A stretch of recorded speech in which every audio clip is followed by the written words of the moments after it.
in New Delhi and received the Deputy Prime Minister of the Democratic Republic of Congo. During this period, Honorable Prime Minister visited 7 countries. Bilateral visits were made to Australia, the US, Egypt, France and the UAE. Prime Minister participated in the Quad and G7 meetings in Japan and co-chaired the 3rd FIPIC Summit in Papua New Guinea. He also hosted the Prime Minister of Nepal and the President of Sri Lanka in New Delhi. The official state visit of to the USA of Prime Minister Sri Narendra Modi ji from June 20 to 23 was only the second by an Indian Prime Minister. He was also accorded the rare privilege of addressing the joint session of the US Congress for the second time. In Washington DC, Prime Minister was given a formal state welcome at the White House. As a special gesture, the US government invited nearly 8,000 members of the Indian diaspora to visit the ceremony. Prime Minister held bilateral talks with the US President on June 22nd. President Biden hosted both a state dinner and a private dinner at the White House. The Prime Minister also interacted with several CEOs of tech companies individually and also in a roundtable that was co-chaired with President Biden. He invited them to strengthen their presence and operations in India. Prime Minister addressed young entrepreneurs and participated in a skill and innovation meeting along with First Lady Dr. Jill Biden. Chairman Sir, the key outcomes of the visit were reflected in a joint statement as follows. 1.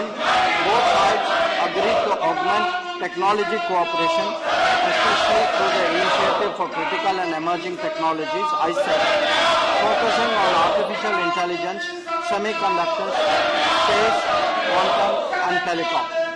India was included as a member in the Mineral Security Partnership, which aims to accelerate the development of sustainable global critical energy mineral supply.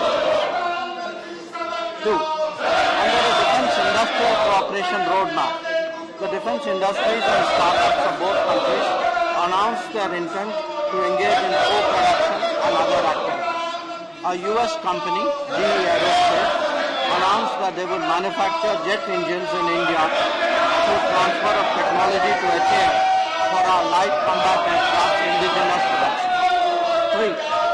Indian Space Research Organization, ISRO, signed the Artemis Accord with the US National Aeronautics and Space Administration, NASA, for cooperation in civil exploration of outer space for peaceful purposes. NASA and ISRO announced that they would cooperate in human space flight and launch a joint effort to the International Space Station in 2024. 4. Both countries resolved 6 outstanding bilateral trade disputes in WTO. And I stress, Chairman Sir, that this is very, very extraordinary through mutually agreed solutions.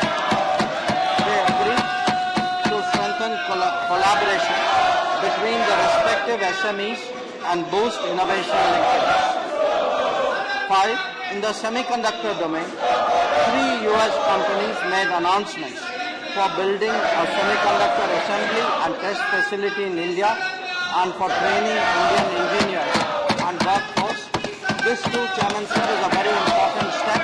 It will take forward the semiconductor mission that the Prime Minister is so deeply committed to. 6.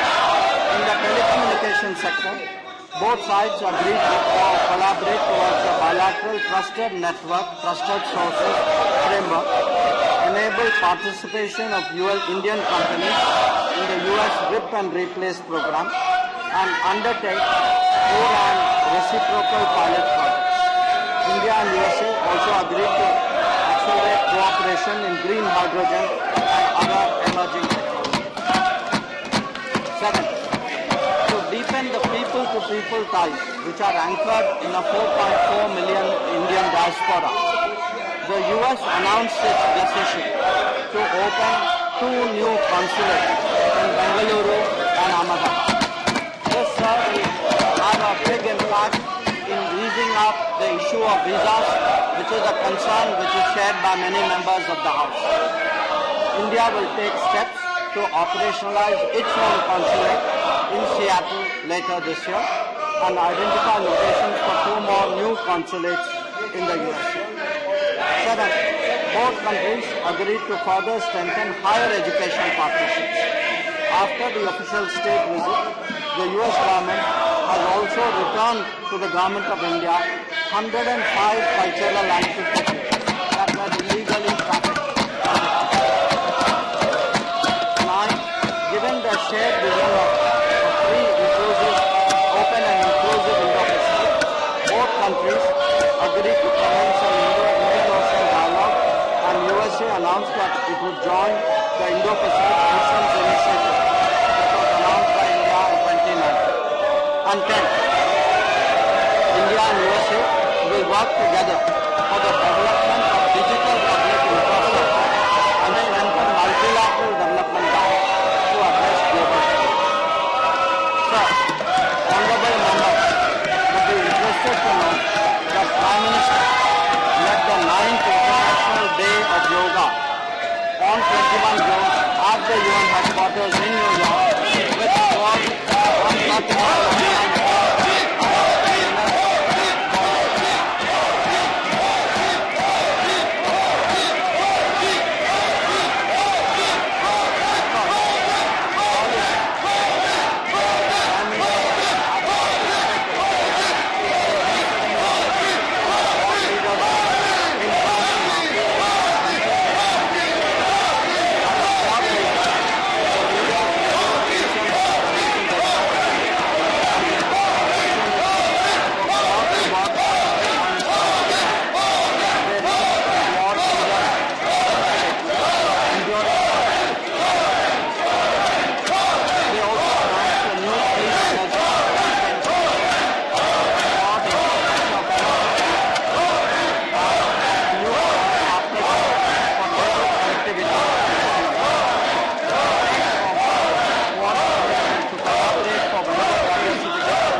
In the outreach session of the G7 Summit on 20 May 2023, he held interactions with the presidents of Indonesia, South Korea, France, Ukraine and Brazil, the presidents of the EU Commission and the European Council, Prime Ministers of Japan, Vietnam, UK, Cook Islands, Chancellor of Germany and the UN President.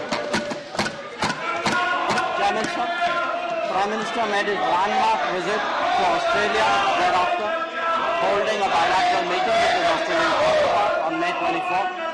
Signing a migration and mobility partnership agreement was one of the highlights of the visit, signifying our commitment to support students and explore the global workplace.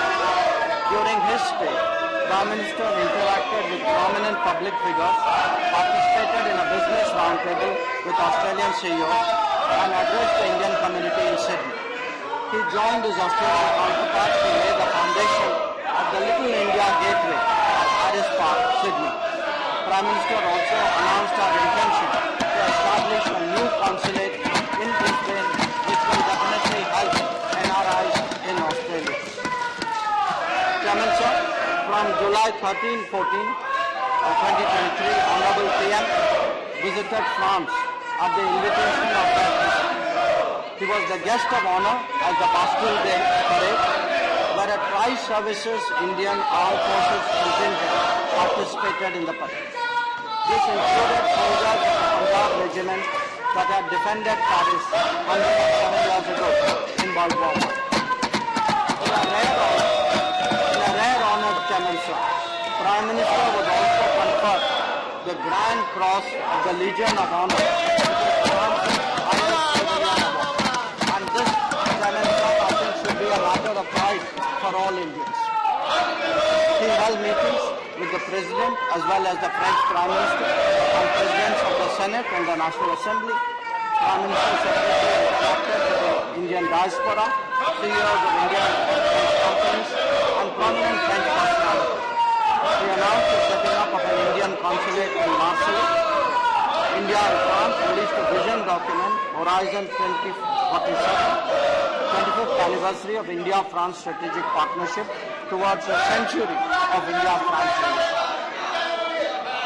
Third, on his way back, Prime Minister visited the United Arab Emirates on July 15. In Abu Dhabi, he held talks with the President of the UAE. The visit resulted in concluding agreements on trade settlement and national currencies and interlinking of payments of central banks. An MOU was signed for the establishment of an IIT Delhi campus in Abu Dhabi. This research is part of our initiative of taking Indian university out of the world. Prime Minister received the President designate of our country. A month before, Prime Minister paid a state visit to Egypt on 24-25 June. It was the first bilateral visit by an Indian peer to Egypt in 26 years. On June 25, Prime Minister held talks with the President of Egypt and signed an agreement to elevate our ties to strategic partnership. Agreements were signed in the fields of agriculture, protection and preservation of groundwater and archaeological sites, and competition. Additionally, direct ties between Delhi travel sector and setting up of a center of excellence of IT in Cairo were held. In a special ceremony, the Prime Minister was conferred with the Order of Merit, the highest state honor of. Another notable development in this period was India's co-hosting of the third summit of the Forum for Indo-Pacific Islands, TIPIC, jointly with Papua New Guinea on 22nd at Port Moresby. Prime Minister was received with exceptional warmth and courtesy by Pacific leaders, starting with his arrival, and for all honorable members had an opportunity to see that arrival for themselves on the television screen. He was conferred the Grand Order Companion of the Order of Logohu by the Governor General of Papua New Guinea, the Companion of the Order of Fiji by the Prime Minister of Fiji, which are the highest civilian awards of the two nations. He was also presented with abacus, a symbol of leadership and wisdom, by the President of France. The main outcomes of the TIPIC summit: one, launch of Sustainable Coastal and Ocean Research Institute story housed in Suva, Fiji. Launch of the data warehouse for empowering Pacific Islands GeoTech, which shows geospatial data and has been developed by ISRO. 3. Prime Minister announced an action plan to strengthen India-Pacific Island partnership.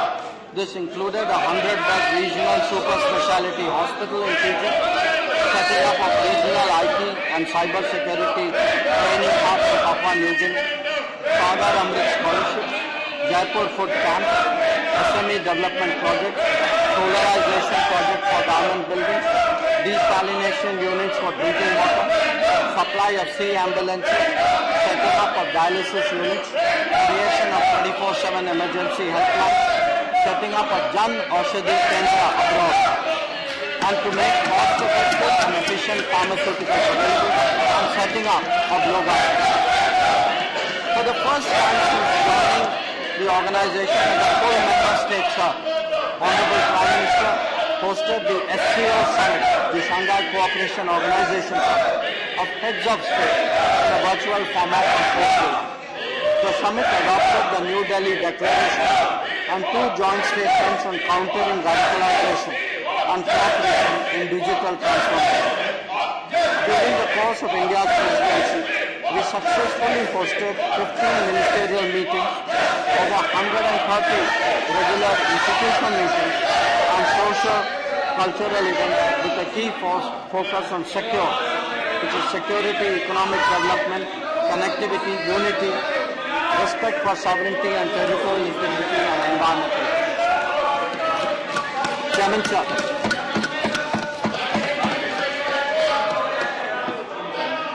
Chairman, sir, as part of the Neighborhood First policy, engagements with immediate neighbors have been prioritized over the last decade. Two prominent visits that honorable members should note are those of the Prime Minister of Nepal and the President of Sri Lanka. The Prime Minister of Nepal paid an official visit to India from May 31 to 3. After bilateral talks, the two Prime Ministers participated in virtual groundbreaking ceremonies of 6 projects, including integrated checkpoints, railway lines, petroleum pipeline facilities, and transmission lines. The leaders witnessed the handing over of the Kurta-Bijalpur section of the railway line.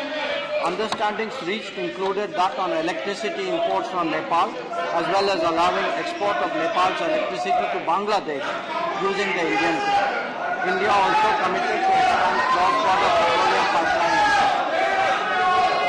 Chairman, sir, the President of Sri Lanka paid an official visit to India on 21 July 2023, his first in his capacity as President. Prime Minister and President had productive discussions and agreed on a vision document to promote connectivity and catalyze prosperity. This covered multiple facets including maritime, air, energy and power, trade, economic and financial, as well as people-to-people connectivity. Agreements were concluded on development projects in Trincomalee district, on animal husbandry and dairy, on renewable energy, and on UPI interface. Prime Minister discussed the issues related to the Tamil community in Sri Lanka and reiterated the need to fulfill their aspirations. He underlined the importance of implementing the 13th Amendment and conducting provincial council elections.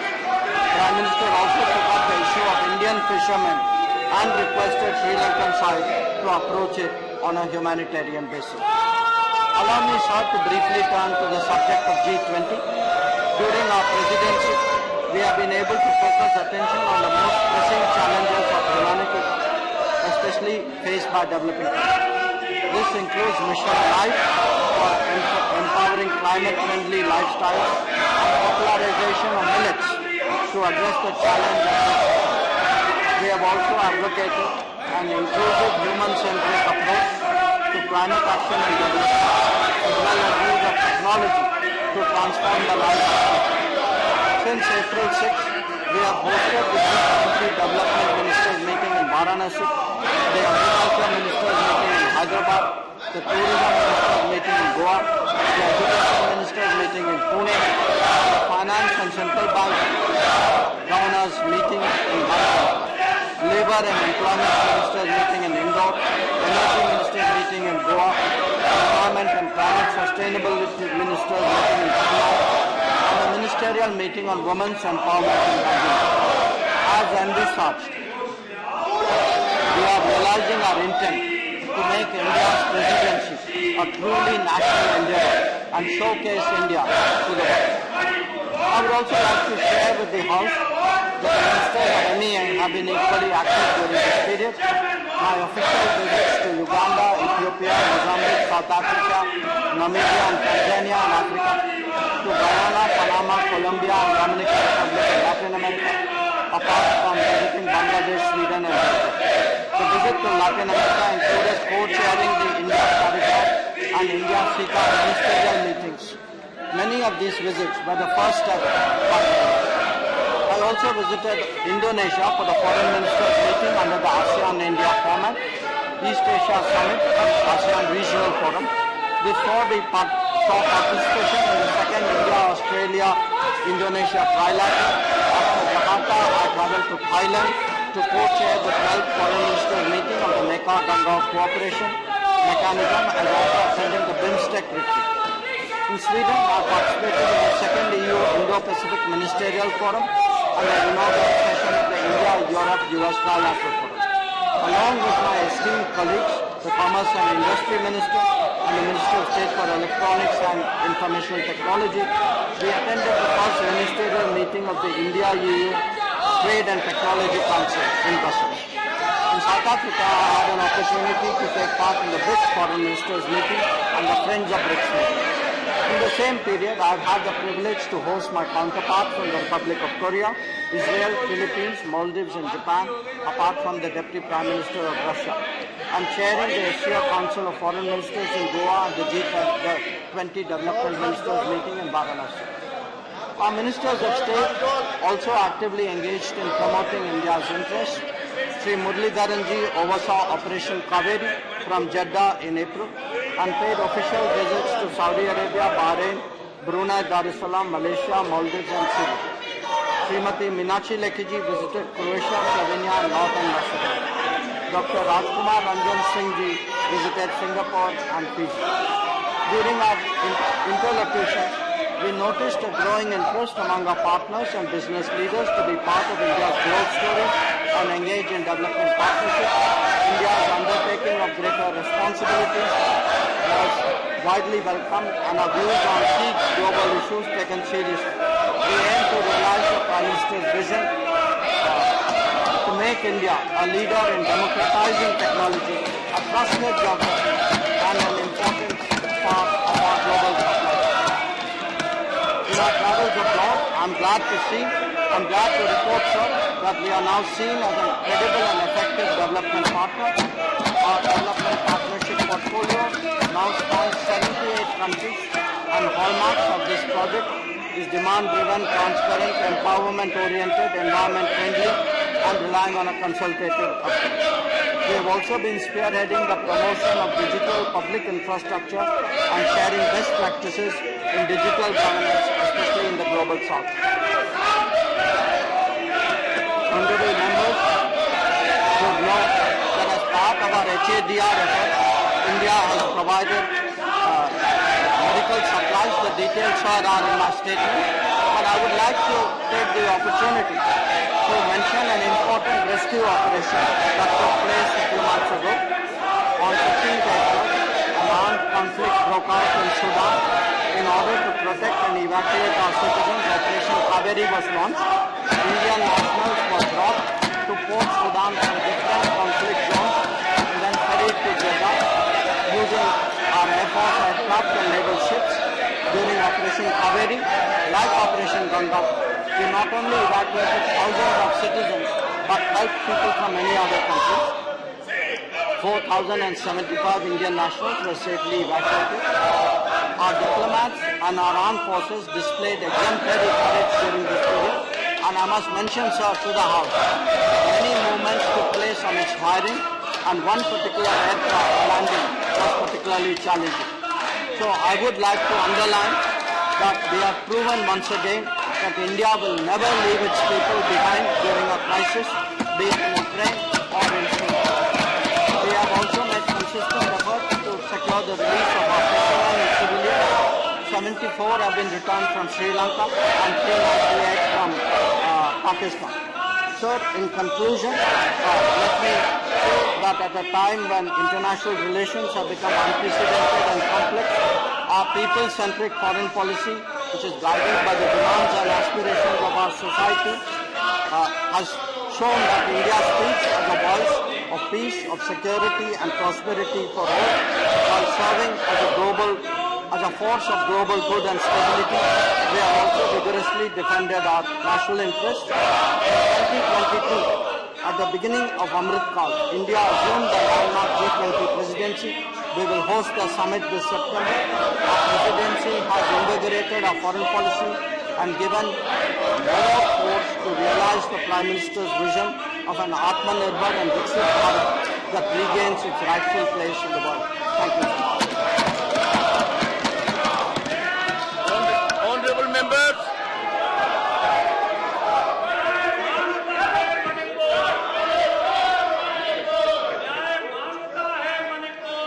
why are you having this posture? Why can't you take your seat? Honorable members, we must never forget the decade belongs to India, the decade belongs to our country. rise of our country is unstoppable. The century belongs to us. I appeal to you to carefully go through the historic achievements that have been reflected in the address by the Foreign Minister.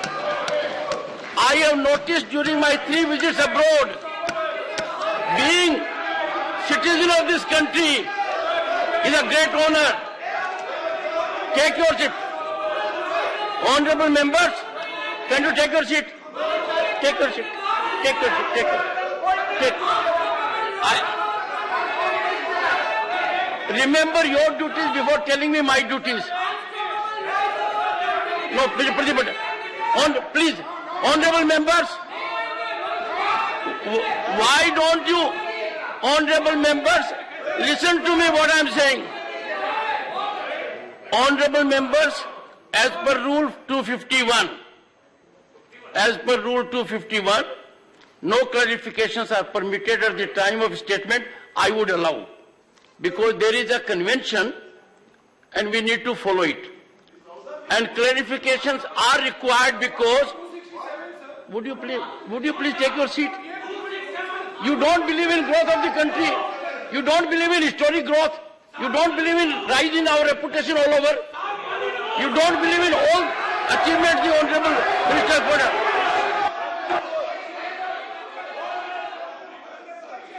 Members, though the Rule 251 does not allow it, having seen the importance, momentous developments, great rise of this country in global scenario, I would allow clarifications. And after clarifications, you don't want clarifications? No. You don't want clarifications? Do you want clarifications? बहुत दुर्भाग्य की बात है कि इतने गंभीर विषय के ऊपर भी आज राजनीतिकरण की जा रही है। ये भारत की अस्मिता का सवाल है। ये भारत का जो अंतर्राष्ट्रीय पटल पर बढ़ती हुई आज भारत की छवि है, उसके बारे में आज हमारे माननीय विदेश मंत्री ने जो स्पष्टीकरण किया, जो पूरे देश को अवगत कराया, मैं समझता हूँ ये काले कपड़े पहनने वाले लोग समझ नहीं पा रहे हैं कि देश की बढ़ती हुई ताकत आज क्या है।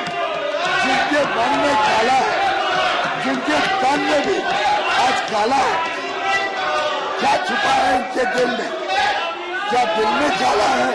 क्या शब्दों के बोल में काला है? क्या काला धन छुपा रहे हैं ये अपने इन कपड़ों में? क्या कारनामे हैं इनके जो दिखाना नहीं चाहते और छुपाना चाहते हैं? ऐसे तो आज के दिन काले कौवे भी इन पर आकर्षित होने लगते हैं। माननीय अध्यक्ष महोदय, इनका कल भी काला है, आज भी काला है और भविष्य भी काला है। और हम माननीय अध्यक्ष जी, हम नकारात्मक सोच के लोग नहीं हैं।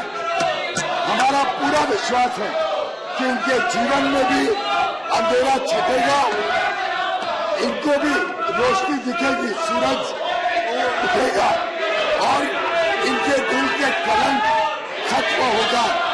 इनको भी एक विकसित समृद्ध भारत के लिए कमल खिलता दिखेगा। सिर्फ काला कपड़ा, काला काम नहीं सहेगा हिंदुस्तान। कोई हिंदुस्तानी के काले काम नहीं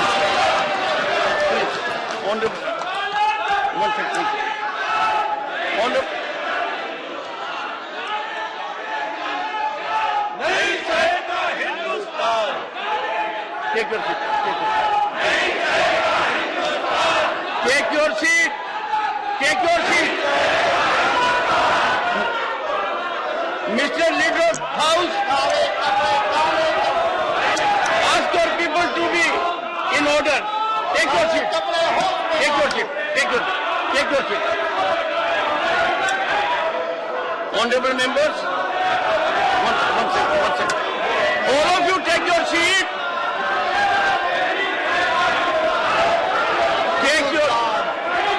Leader of the House has spoken. Now I will allow Leader of Opposition. I want order in the House. No one will speak before Leader of Opposition has spoken. Take your seat.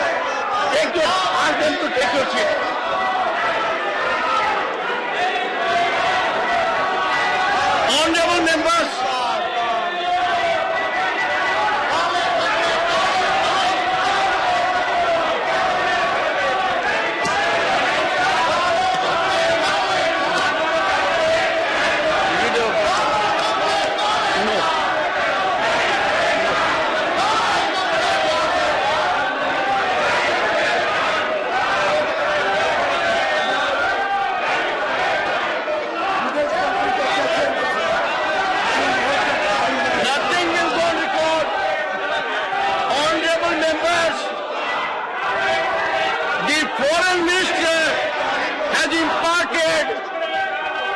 a speech indicating our historic achievements.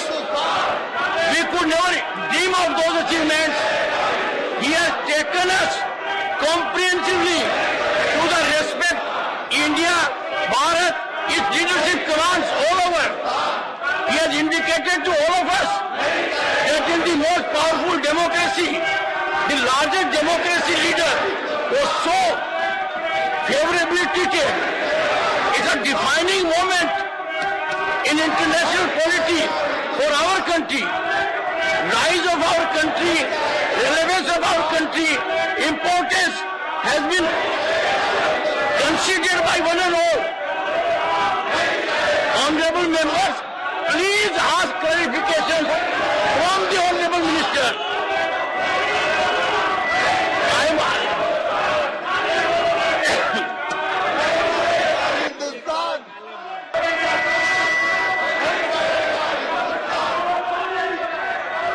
Mr. Shiva, when the Honorable Foreign Minister was on his legs, he was reflecting about our country's achievements. No one was prepared to listen to him. As chairman, you tell me how do I enforce discipline? Please.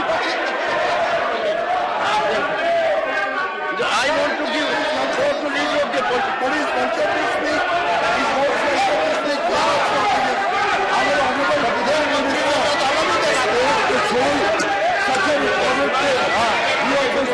You see, honorable members, honorable, nothing will go on record. Nothing will go on record. Honorable Foreign Minister has delivered a historic address, very objectively encompassing our formidable achievements, position India enjoys in the world at large. Since these are achievements for every Indian to be proud, these are achievements for every Bharatiya to be proud of. The rise of this country is on account of 1.4 billion people. Why can't we